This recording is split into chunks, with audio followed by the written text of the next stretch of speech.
Hello, everyone. Editor Justin here. Now, you're probably thinking to yourself, "Man, this ain't Friday. This is Monday.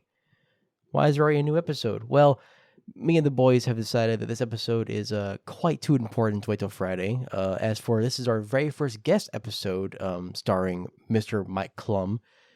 You know, the man who made the Boogie2988 documentary. So yes, this will be this week's episode. There won't be an episode Friday.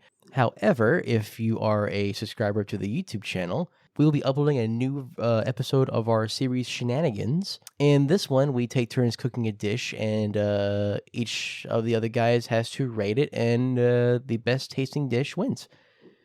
So yeah, if you're an audio listener, I would highly recommend check out the YouTube channel. Don't want to miss that. Well, without further ado, let's get right into this episode. Pretty much we tortured Mike for about 45 minutes.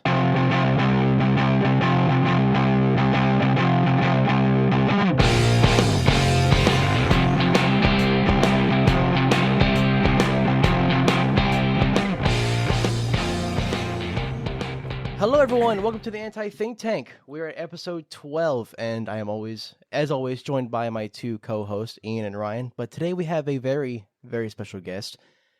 Ladies and gentlemen, we have Mike Clum. What's going on, guys? It's the Think Tank podcast.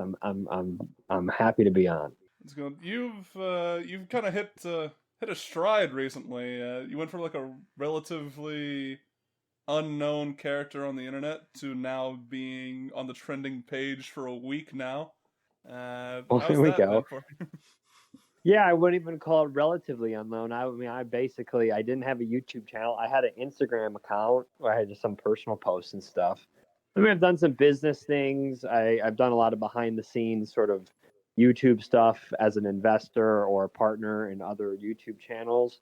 But yeah, I always wanted to do some a little bit more front-facing, kind of consumer-facing content, and finally the lane sort of made sense in the documentary world, just given my background and the access I was able to gain with some different people. And put out the Boogie doc, did the trailer, and I think you guys were like it was a guy named Papa Gut did a reaction, and then you guys mentioned it because I was just searching like, oh, Boogie2988 trailer, and just see whoever was talking about it. And you were like the second person to like even mention it on your show, so I listened to the episode, and so it's been pretty fun. It's been fun. It's been crazy. I've done a lot of different things in business and in the video world, but nothing sort of quite like this, where you're getting this amount of feedback this quickly. So we got a lot of questions and such, mostly around like the making of it, some personal things, because my two co-hosts here, they grew up with Boogie. They were very, very big fans of him. I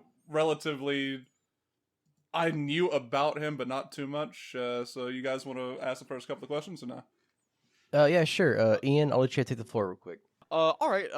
One of the first things I wanted to ask you, Mike, this is a bit of a bit of a random one, but one that really struck me. What was your mindset like going with Boogie to that psychedelic mushroom type place where Boogie was taking him? Like, were you just standing there with the camera, like filming him? What was going through your mind during that time? Because that part of the doc comes out of nowhere, but it's incredibly interesting. Yeah. I mean, so we were filming, and you want to end any video or project you're making with something, right? I mean, whether it's some type of conclusion, it's a story, so there's some type of story arc. And eventually we got to a point where it's kind of like in the documentary. It was called Part 4, Last Ditch Effort.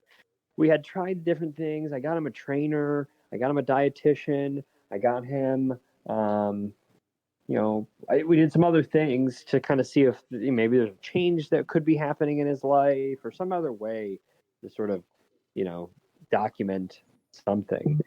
But we were kind of looking, we were sitting down, and he was like, yeah, hey, the shaman keeps hitting me up. He's a friend of mine locally. Like, do you want to just I might, go do some mushrooms. I'm like, dude, let's definitely do that. I'll bring the camera. Yeah, absolutely. So it just came together super randomly, and it was kind of this last ditch effort type of thing. And we went out, we filmed it, and like while I'm filming, I'm like, this is like surreal. Like, what am I doing with my life?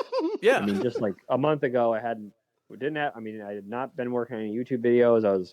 I'm running like a few different companies, and now I'm like in the woods with Boogie2988 and this shaman with like stomach cancer. Living the dream. Living the dream. I was just so confused. But I'm like, hey, sweet. And then so that's really kind of how that came together.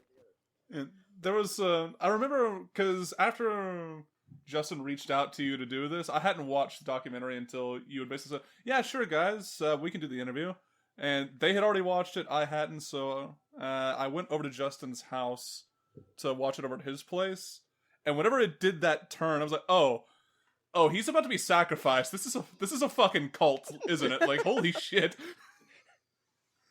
Like this is about to turn into a found footage film. Like, yeah, no, I mean, yeah, it was a crazy project for sure. Justin, did you have a question you wanted to go for? Oh yeah. So as a fan of Boogie, well, as a former fan, I do check in on him every once in a while, and this was when he was first starting to talk about the documentary and how you're working with him to make this happen. A lot of people had feared that Boogie would have some sort of influence on the final product, which thank God he didn't. But was there any point where like you were filming and Boogie was kind of like, "Listen, Mike, that shouldn't go in.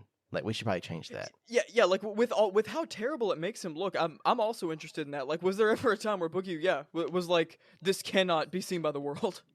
No, not that, and that's what made him a great collaborator.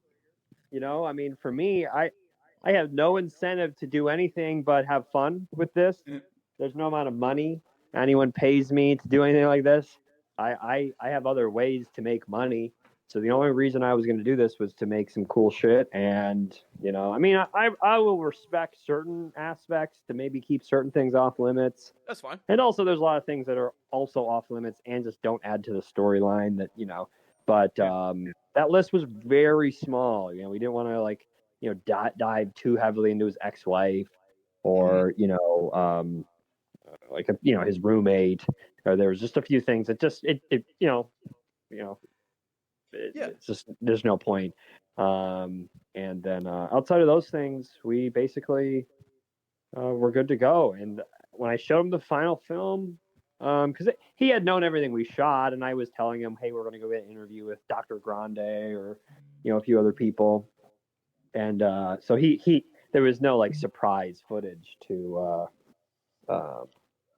so, but he was a great collaborator in that sense. Oh, that's good. I do remember one part of the documentary where it was just like, it was you driving back to the location because you just put basically in plain text on the screen like, I couldn't handle this shit anymore. I had to get out of there, and you said to the camera like, I don't want to be the guy whose channel is just this depressing shit all the time. Yeah. And then like there was a couple of comments saying like, hey, what you do in the future, or like, what about this YouTuber, what about that YouTuber? I felt genuinely sorry whenever I read this. It's like, he said in the fucking documentary, dude, like he doesn't want to be that guy. Like, I guess. Well, I mean, like anything, you film and you have fun with it. Was I being perhaps a little, playing it up a little bit? Yeah, but that was that is, and it was representing somewhat of a real concern. Yeah, sure. I guess. But basically, I mean, because like any YouTube channel, you put it up, and you kind of, people determine what you become. So I mean, this one, I was like, hey, if this blows up, then if I were to do another one that's kind of like documenting the downfall of someone, now you're the guy that does that. So I was thoughtful of that when I started this, because I had hit up so more or so many different people, YouTubers, general internet sort of people, general public figures. I really wanted to start in the biopic realm, and Boogie just happened to be the one that came together at that time the fastest, and that was going to be the lane. But it could have very well been like an athlete or some other type of thing that maybe got back to me quicker, and but particularly doing something like this, which was maybe more on the depressing slant, there some concern. But it kept filming. I think there's so many aspects of the film that are comedy and maybe even psychological and dramatic, or even in some case people refer to it as horror. So yeah. There was definitely a lot of entertainment throughout it. You did a very good job with the editing process, everything else. Like the quick little one thing that we were talking about when we were watching it the first time is that you added a little thing for you of like loan from Mike $14.95 for Taco Bell. It got a good laugh out of me at the time. Yeah, for sure. And I mean, naturally for me, like before I produced this, the majority of what I had produced is comedy, right? We did parody music videos, or I did different, just comedy sketches like you do in high school, early days of college with your friends. So I was always into that, and it was just so hard to find that format or lane that comedy was going to be a thing. So I always try to keep things light, especially the reality is it's such a stupid topic. This isn't a film about like global warming. It's not a film about some big meaningful societal. It's a film about a YouTube guy that like people used to watch and now they don't watch as much. It's not that serious, and therefore I think I want to remind people of that as many times as I can without like distracting from like a interesting message. But sort of those whimsical, fun, comedic inserts is something that to me kind of reminds you the nature of this topic in general. Yeah. Just keeping it entertaining and keeping it as lighthearted and on the nose as possible with a kind of like Downfall-esque docu-series on this. Yeah, for sure. Not to mention like going through all of those like clips that you got at the end of just all of this unbelievably depressing energy. Like I would also want to put a few like lighthearted moments in there just so that people don't just get completely brought down by how much of an unbelievably sad like person he is.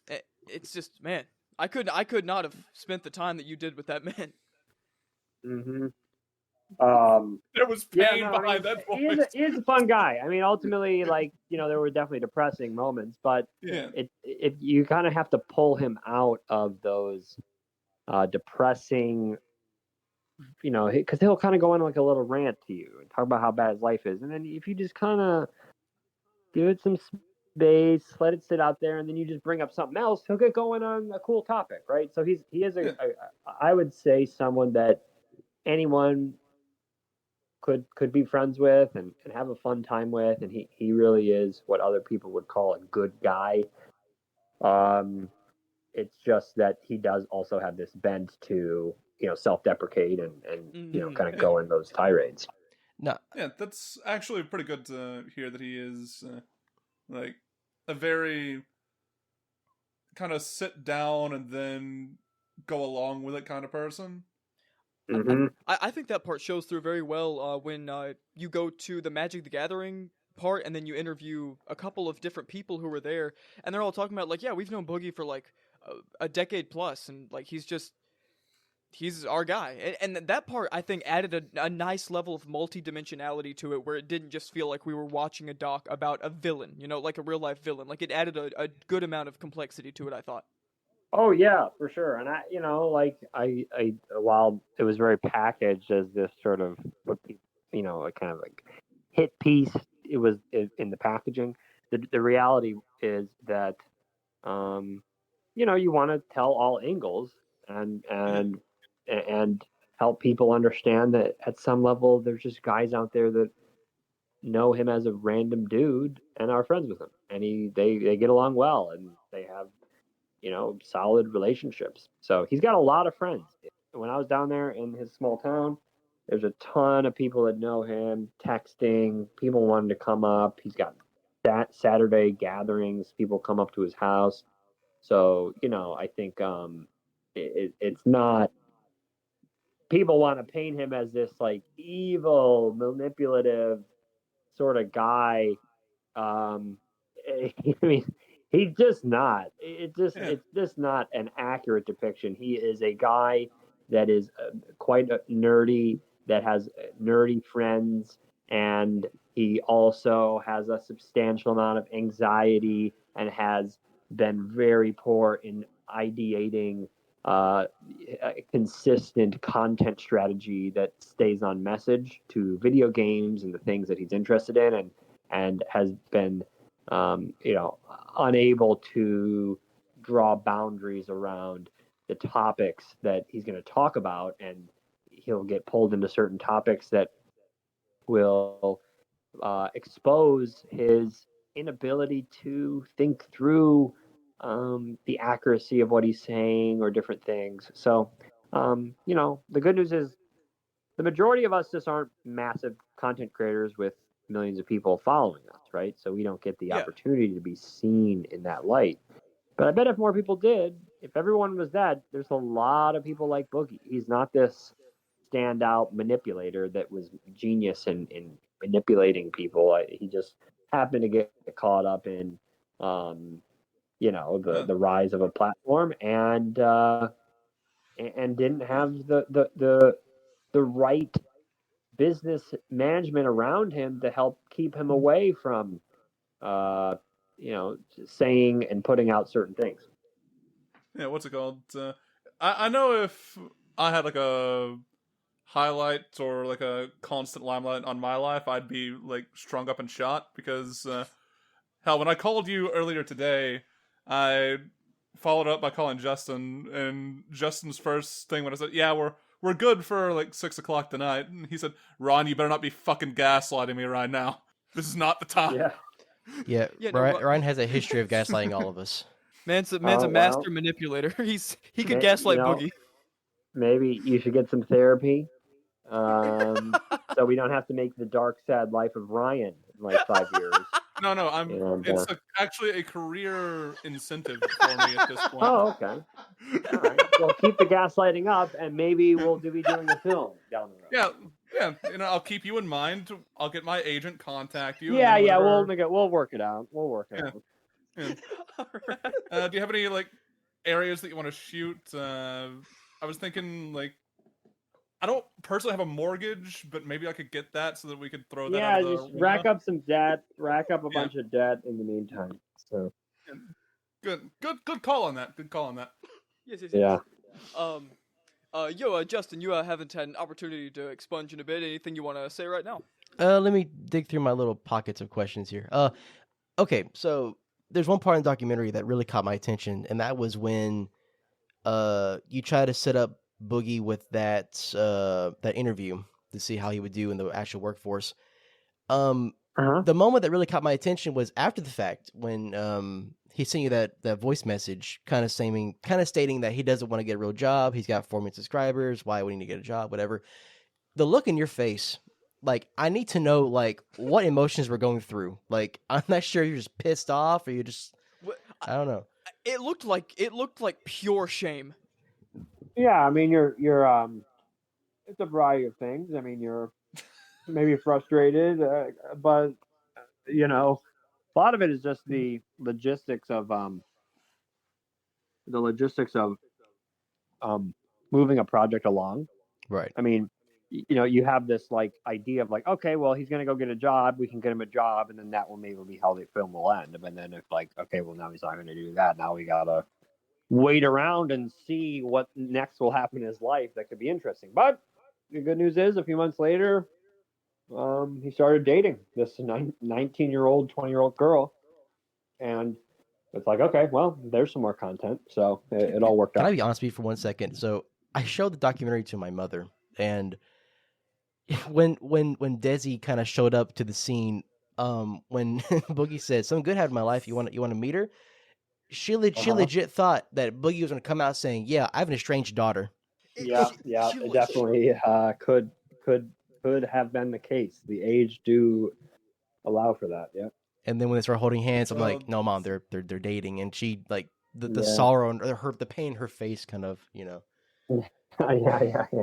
This is the big thing that struck to me. The thing that probably stuck to me the most, it's something that I've been wanting to mention here, is when I finished the documentary, I thought like the entire time that there's one like little piece of this missing, and I couldn't figure out exactly what it was. I loved the whole documentary, but I don't know, like I needed something to speak to me personally. And the last shot, I'm not exactly sure who that was, but it appeared to be like a YouTuber, and they were just like reacting, talking about Boogie's old video back in the day. He was like either reminiscing about it or when it first happened, he was like, "Yeah, it's so funny." Like he's playing League of Legends or whatever, and then he says, "Oh, I keep my Mountain Dew in the microwave," and that part really personally spoke to me because I just have such excellent memories of being in like 6th, 7th, 8th, ninth grade just with me and my friends, and at any opportunity, like we'd be in class and everything would be silent, and it just one of my friends would be like, where are you hiding the Mountain Dew?" And and we just go on all these quotes about it, and because it was just so relatable and funny and weird, and just seeing what he like became and having him just become this maligned public figure, it felt like it was like really taking away a part of these memories that just meant so much to me. And I think that you capture that really good at the end of the doc, just by acknowledging that regardless of what this person became, there was a time in which he truly just brought so much day-to-day comedy and joy into people's lives, just like me, just regular people. Yeah, man. I mean, the inclusion of that, I just was looking for different reactions of all his old clips, right? We didn't go too much into Francis in the documentary because to me it just there wasn't it didn't fit, right? And also I'm trying to make this 55. I'm trying to make it under, right around an hour. I didn't want to drag this into that hour and a half long length that you see. So, you had to pick and choose what you were going to kind of include in the story arc. I threw some clips in it really early when he was kind of explaining that, maybe a 15-second little sequence of who he was and what he was. But yeah, I found that kid who was reacting, and just his laugh and just the energy he was bringing and the way he was explaining the clip. Yeah. It was just very engaging, and so I downloaded it, and it timed up perfectly with the music, where he like laughed, and boom, you hit the song in. It was just good vibes. Speaking of which, you probably watched a ton of classic Boogie to get some footage for the documentary. Was there ever like a really good classic Boogie video that you liked a lot? I mean, not really. I mean, I've been aware of Boogie enough. I think the one that I probably saw that I figured was real. It was this. I think the smashing of the Xbox to me at the time seemed very real. Classic. And then maybe the other smashing of the Xbox where he like also threw the plushie toy at the camera. That one. But I really didn't get onto YouTube until probably more in the 2016-ish era. I think the first big YouTuber that I had watched like Amazing Atheist. That was kind of the first sort of YouTuber. That's a throwback right there. Yeah, Amazing Atheist. Shout out to him. He actually hit me up and he did a video on Boogie on the doc. And then the next one I really got into probably was like I remember watching like Zay Frank there for a little bit. And then finally really H3. H3 was really the one that for me was like, oh, okay, this is the kind of the type of content I'm kind of connecting with. And this was the H3 Productions. And then from that I saw him on the H3 podcast. And that's when I was like, oh, okay, that's who that guy is, right? So that was my first introduction, probably like 2017 or something like that.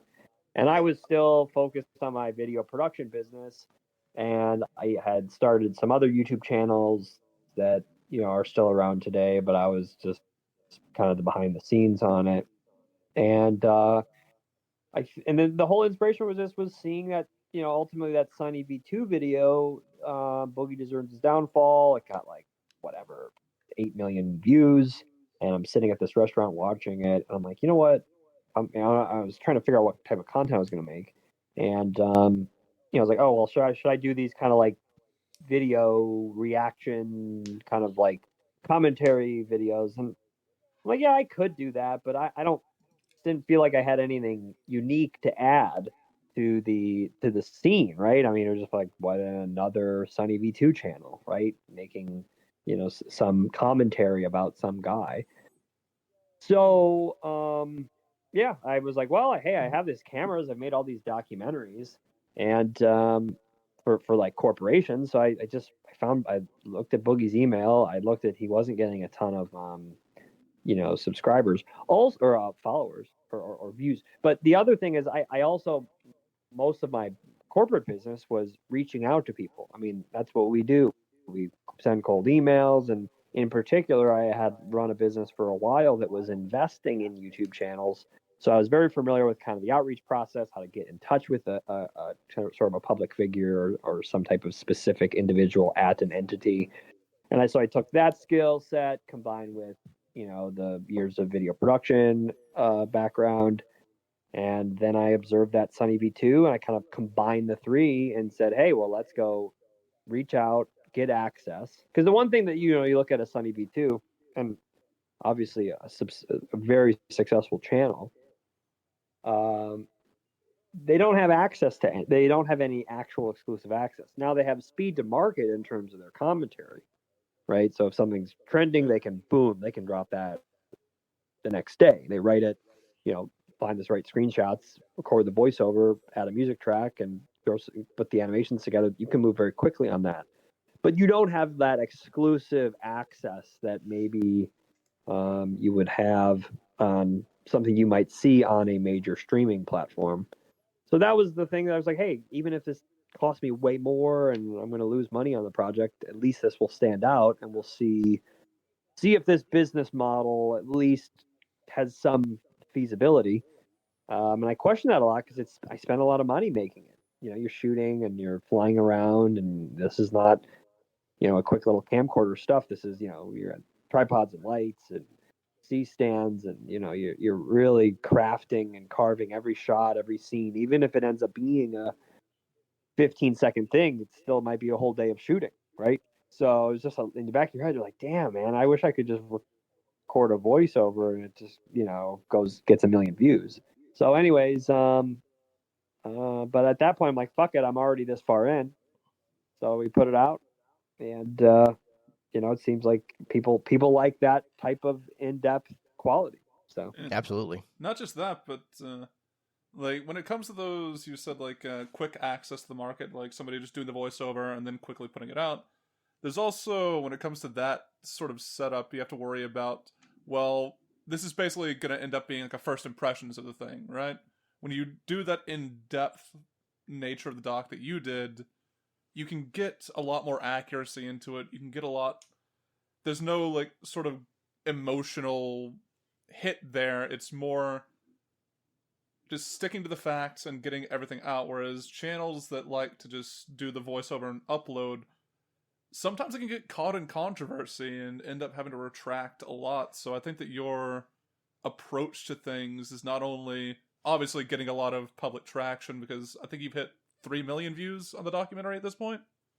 Yeah, it's at 3.1, so it's getting about 15,000 views an hour. Obviously, and, obviously, with like a Boogie documentary, it's not going to be like, oh, I'm caught in a controversy. But when it comes to other forms of content in the area, when they're making something like that, it could end up like backfiring a lot, which I think that your setup at least has a certain level of protections against. Well, there's a built-in cost and timeline to it, right? It's probably, if you went as fast as possible, maybe you're putting out a documentary in 3-4 months, but more likely 6 to 9 months, more likely 12 months, right? 9 to 12 months, just because this is not the only thing I do. So, and it's not even within this, it's not the only documentary I'm working on. Like I had shot probably 3 or 4 more, sort of back, in the process of doing Boogie. So, like you go shoot something and you get into post-production on Boogie and then you stop post-production and you're filming something else.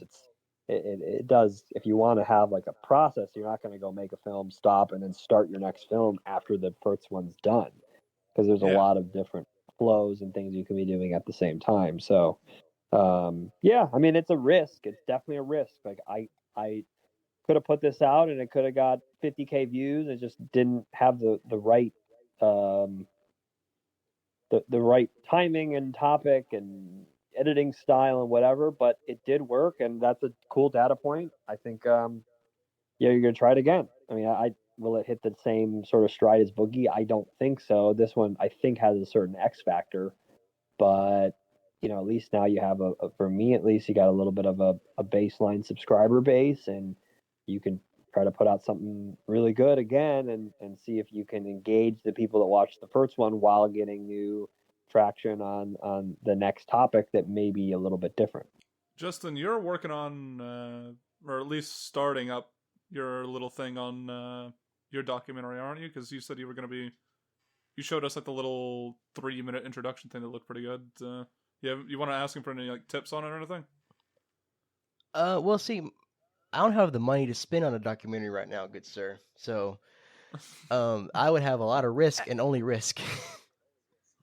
Fair enough. Well, you can make, when I say cost for me, most of that, I'm talking about travel and different things. I'd encourage you, you can, documentary is a really good format as long as you have some of the fixed costs, like the editing software and maybe a camera. There's documentaries you can make for essentially $0. The other reason this costs money is like I had to fly to him, and I did bring someone else. I didn't have to, but I did bring like an assistant and a second cam. And you get a week worth of hotels and a week worth of 2 rental cars, and maybe you rent some lenses. I mean, you end up spending money. You spend $10,000-$20,000 just on those types of things. But if you had a topic that's local to you, and you have the equipment, and when you say equipment, you could literally shoot a documentary on your iPhone, and you have the editing software. I wouldn't put it past you to be able to make it for close to nothing. Well, I mean, when it comes to camera equipment, I do have a Sony DSLR that has a super 35mm sensor on it, but other than that, like, the documentary I want to work on is on televangelists, because it's a topic that hits home for me personally, because you come from the church, you live by the Bible, and then it kind of gets crushed down when you see these televangelists actually ruining people's lives. Yeah, these people on TV who are like, if you really believe in Jesus, you'll send in $400 today. And Justin's just always really hated those people. He's been really interested in trying to get that started. Especially one particular one that says, "Hey, I'll pray for your cancer to go away. Don't take any more chemotherapy. The cancer's gone." And 2 months later, they're dead. Yeah, well, I would, if I'm you, I try to focus on stuff you can do locally. Find some things, or do Zoom interviews. Put out some Craigslist posts. That's actually a good place to kind of find a lot of consumer people that have like, hey, have you spent money on a televangelist? And people will text you, people will reply, and you really just have to get your first shoot underway. And then once you have that first set of footage, like, okay, well, I've got something to work off of. I got a good interview with this person. Let me go find another one. And if you just stay in motion, and stay filming, and even if you have to refilm something, it's like, oh, I got that interview, but I was out of focus because I suck at shooting. Let me try it again. So all those things are going to happen. You just kind of have to stay in motion, and that's why so many documentary projects just don't really get out, because people get so in their head about it, and versus just staying in motion. And the other thing about documentaries, the footage for Boogie was good, but so much of it was not actually that good. It's just when you get more and more and more and more and more footage, it allows you to move between scenes so quickly. So that's another thing I'd recommend is just always stay in motion, just get more and more and more and more footage so that when you're in the edit process, you just have so much option to keep the edit moving. You mentioned a bit earlier that H3 was the one that really like hit home for you. Whenever you got that interview with Ethan scheduled, was that like were you a little bit excited about that one particularly, or is it just kind of like Yeah, that was definitely cool. I mean, I've done so much work with different large YouTubers or public figures or business people. You know, I'm 30, so I'm sure if I would have done that when I was 22, 23, I'd have been like, oh my god.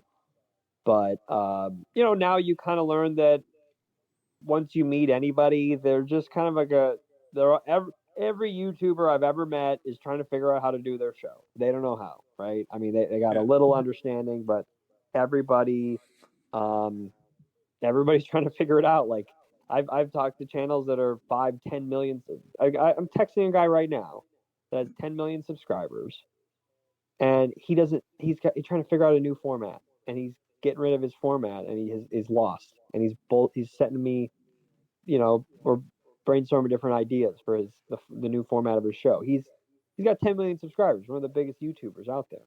So it's like everybody, whether it's, you know, somebody like H3 or whatever, you meet them. You know, it just happens to be they, you know, have a lot of, you know, existing followers or whatever. But you do learn that we're all figuring out whether you got 10, 100,000, a million subscribers every day on YouTube is a brand new day, because subscribers really don't mean anything. You know, it's good. You can make good content with a good format that people go check back at, that YouTube will recommend it. But everybody's a few weeks away from having no views, because if you put out bad content, YouTube doesn't, you know, they're not going to help you out. Didn't really have. For a second there, I was like, man, he really snuck in the trench and just put us on blast there at random. He was like, yeah, I talked to a lot of YouTubers. None of them know what the fuck they're doing. Like, wow. Okay. Thanks. Oh yeah, nobody. I mean, nobody really does. I mean, some people, they have like, hey, this is what's working for me now, and let me just stay focused here. But you know, they're all stressed. They're all trying to figure it out. I mean, I know one of my, you know, good friends and a business partner at the time, 4 million subscribers. You know, you talk to him, he's grinding his ass off trying to figure out how to make it work. Because you get 4 million subscribers, but you're only going to pull 200,000-300,000 views, right? So it's like, all right, well, how do you get up to 500,000-600,000? You know, where's that viewer engagement dropping off? And then you got obviously Mr. Beast, and you know, this guy getting 100 million views, and you know, he's trying to master the platform, but even him, he's stressed out. I mean, the amount of expense he has compared to the video views, you know, so that's one thing. What I think when you mentioned of like going on the H3 channel, it's like, all right, obviously very cool, because I had spent so much time in my mid-20s maybe watching that podcast here and there, but you know, you kind of learn that it's all just a business, right? And in many ways, a lot of these YouTubers, it's a small business. I mean, you're talking like, you know, the same amount of money or structure that you would find in an average construction company in the Midwest. And would I be super nervous to meet that owner? Not necessarily. It just happens to be in the case of maybe a YouTube channel that money is coming from a component of fame or audience, when, you know, the construction company, nobody knows that guy, but he still has the same amount of financial bandwidth. So, I mean, once you kind of think of it in that case too, you know, everybody's kind of, you know, we're just running our own business and trying to grow. And we all have the same problem. We're trying to make our content better. We're trying to figure out what the next video is. There really isn't, unless you're like Bill Gates. There isn't that. It's good to know that the stress never really ends. Yeah. I mean, once you're Bill Gates and you own, like, you know, or Warren Buffett, and you own like basically you own America, or what, like a fifth, 5% of America or something. You know, you know, but even then, they're stressed. They're trying to make investments and grow and not collapse their stuff. So, yeah, you do get used to talking to more prominent individuals with a less of a nerves and whatever. But is there And I know we were talking about like the documentary and such, but this like backside of YouTube thing has actually interested me quite a bit. Is there anybody that you've worked with in the past that you consider to be like underrated for their size, whatever the hell? Obviously, you know, besides us here at the Anti Think Tank, who deserve each and everything given to us. Yeah, absolutely. I mean, you guys are innovators. I mean, look at this. We're innovators.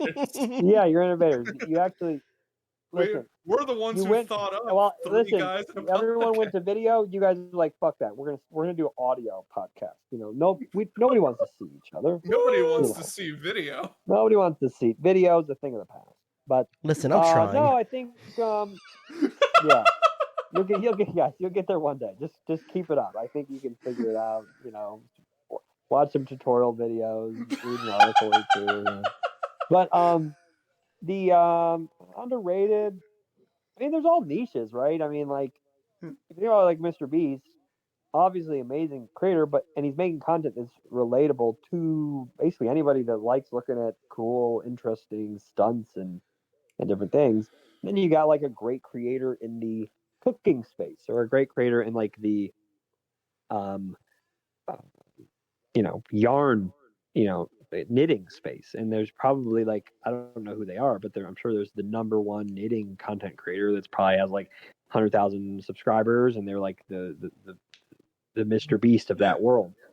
So anyways, with that said, I would say my favorite creators tend to be kind of more of the performance artists of the world that like that they're unintentionally making good content in some sense,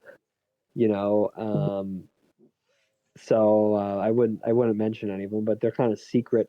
Also, I do follow a lot of random businesses channels, and I love watching like random small corporations try to make YouTube content, and it just is always the cringiest stuff. Particularly there's a lot of video production, because I own this video production company. There's a lot of like, my competitive video production companies that they make content trying to like market their business, but also trying to make, whatever.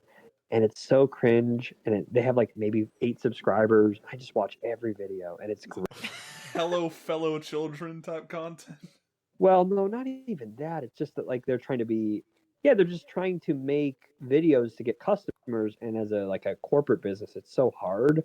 And so the level of the quality, or there's different things, and like, the formats, they'll do kind of like interviews. Like, I know people that will do one-on-one kind of like between two fern interviews, but like not ironic, right? They're doing like these interviews with someone that's like prominent in that industry, and like it's gonna get 40 views. It's just the way they're talking and how serious. So I don't know. I enjoy a lot of just random, kind of off the grid, anti-comedy, ironic sort of types of things. Look, dude, I get you. Cringe shit is my lifeblood too. Yep. It fuels us all. Absolutely. I am looking through here. Justin, did you have any? You had. I just remember you said you had a couple of questions. Did you go through all of them, or did you have any other ones you wanted to get out there?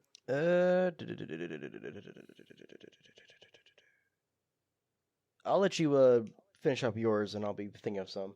How is I know we were talking about how like it's been, I imagine, fairly exciting seeing it blow up like that, but expectation wise, I know you were saying that you felt it was going to be a big risk going with this format, and that you were worried about making the money back.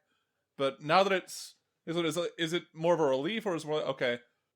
Doing the no, I didn't care about making my money back. I probably won't make my money back. To me, that I do this for fun, and it's not really necessarily a business, although I work on it like it is.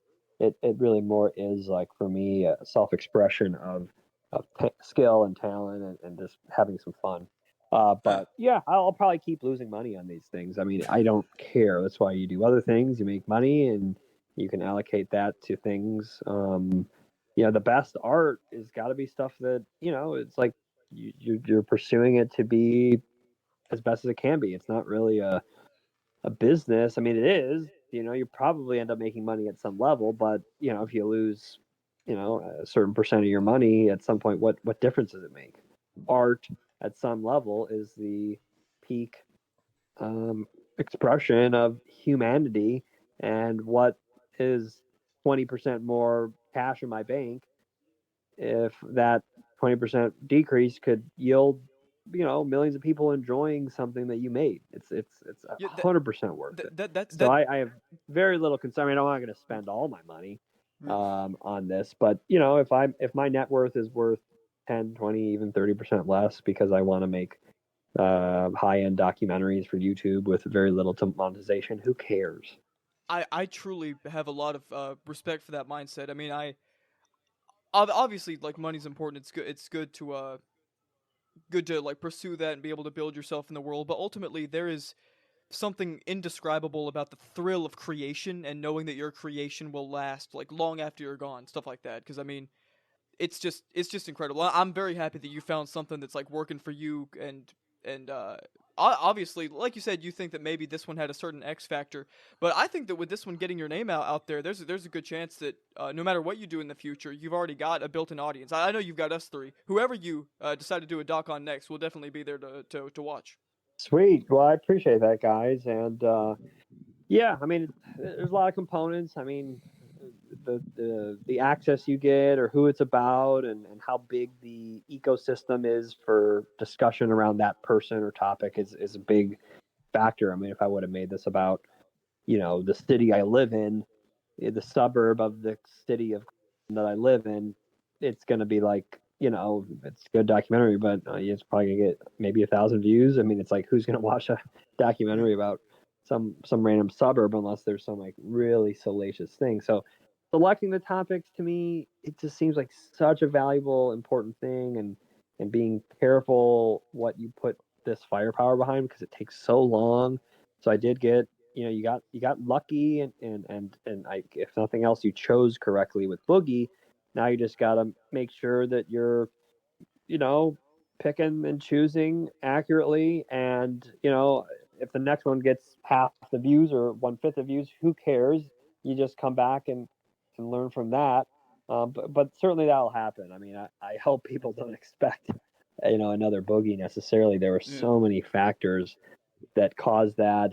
He started dating this girl. I mean, if that hadn't happened, like, it would have been half the entertainment. So, but I do think the next one I have in the pipe's still very compelling, and also really hoping this opens up a lot of interesting opportunities too. And I can send this around to people and say, hey, here's here's a film I made. You want to do something in this vein? Speaking of what's in the pipeline, I have a question. So, do you have like a list of? It doesn't have to be other YouTubers. It could be the topic, but do you have like a list of like what you have planned out next to do? Oh yeah, I've got a list. I mean, I've got one in the edit. I've got one in edit now. And then I've got a few others that will maybe go on some other people's channels. Just sort of more as like micro docs, or a little bit shorter type stuff. So those are coming through. And then yeah, I got a list of people I'm outreaching to, right? So it's probably a list of maybe 20. And but that list started at like 300, and then after you do Boogie and you got that, it's like it narrows up like who would be worth doing. I mean, my goal was to get 200,000 views, and then do the next one and maybe get 300,000, and the next one and maybe get, just build. But then, this thing could very well get 5 to 10 million views by the end of the year. And it definitely, if you want to follow up to that, it's not like there's necessarily infinite topics. So I do have a list, and I'm going at them. Hey man, in 3 years, whenever the internet inevitably wants to kill me, there's always that downfall video. Oh, absolutely. So you're on the list too. I can't wait. I can't wait until you fly me and Justin out, and it's like, oh, so how did you guys know what Ryan was like? Was he normal? And me and Justin just look at the camera. No, he wasn't. No, he was always an asshole. Love that. All right, guys. Well, I really appreciate you having me on. This was super fun, and keep it up with the podcast.